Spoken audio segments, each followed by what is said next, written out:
Toi, t'as pas ton téléphone. Nous sommes à l'emplacement de la ferme de Bégrolles. La ferme de Bégrolles était à la place de cette maison. Oh là là. La seule chose qui en reste, alors dommage pour les petits, c'est la mare qui est devant. Ah bon, on voit pas le canard. Ah si, Pascal, viens là. Oh, je vois très bien. C'est la seule chose qui en reste. Elle était sur le cadastre. On est sur le cadastre. Donc, quand, si vous vous rappelez le petit chemin qui était ferme de la Touche, donc ce chemin continuait par là, passait devant, et rattrapait les troupes de Marceau qui sont juste derrière la voie ferrée, un carrefour qu'on va aller voir tout à l'heure.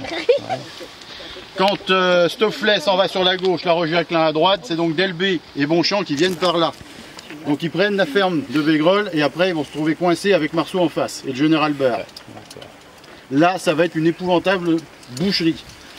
Ça va se tirailler dessus pendant au moins 4 à 5 heures sans avancer. À chaque fois, toutes les charges vont être repoussées. C'est là qu'il va y avoir le plus de morts. Donc ensuite, quand le Stofflet et la Roche-Jacquelin vont retraiter, vont venir Stofflet de ce côté, la Roche-Jacquelin de ce côté, la fin de la bataille, ça donne ceci. Les rouges. Ah, oui. Les blancs et les bleus. Voilà, ça donne ceci. Le drapeau hollandais. Ils sont vraiment tête à tête. Voilà, là ils sont, moi c'est ce que j'appelle le dernier carré vendéen. Avec un gros danger ici, là. Oui, Ah oui, il n'y a rien là, il y a un vide là. Là oui.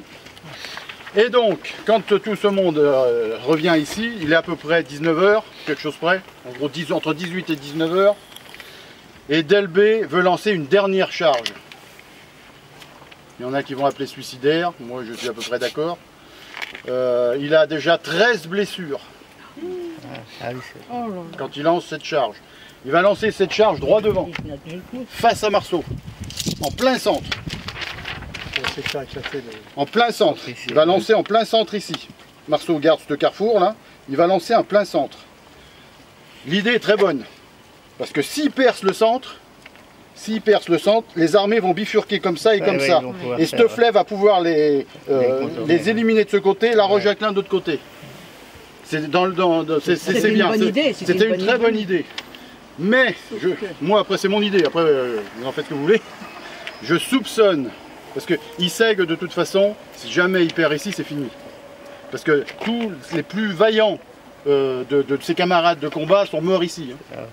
Il sait que si la bataille est perdue ici, le sort de la Grande Armée est terminé. Parce que bon, on parle souvent que la Grande Armée catholique et royale est morte dans les marais de Savenay. Non, pas pour moi. C'est une partie du peuple vendéen qui est mort là-bas. Parce qu'il y a beaucoup de femmes, d'enfants, de vieillards et compagnie. Ici, c'est l'armée qui est morte ici. Ouais. Vraiment. Et donc, 13 blessures. Il lance ce combat et enfin après c'est mon idée, je suis persuadé qu'il a voulu mourir ici. Il n'est pas mort là. Il a voulu mourir ici. Alors donc, maintenant on va reprendre la voiture et on va aller sur les positions donc, de Marceau. Ce qu'on appelle la baroude de l'air. En gros, sur les positions de Marceau, pour vous expliquer ce qui s'est passé de l'autre côté. Là, ça sera la fin de la bataille.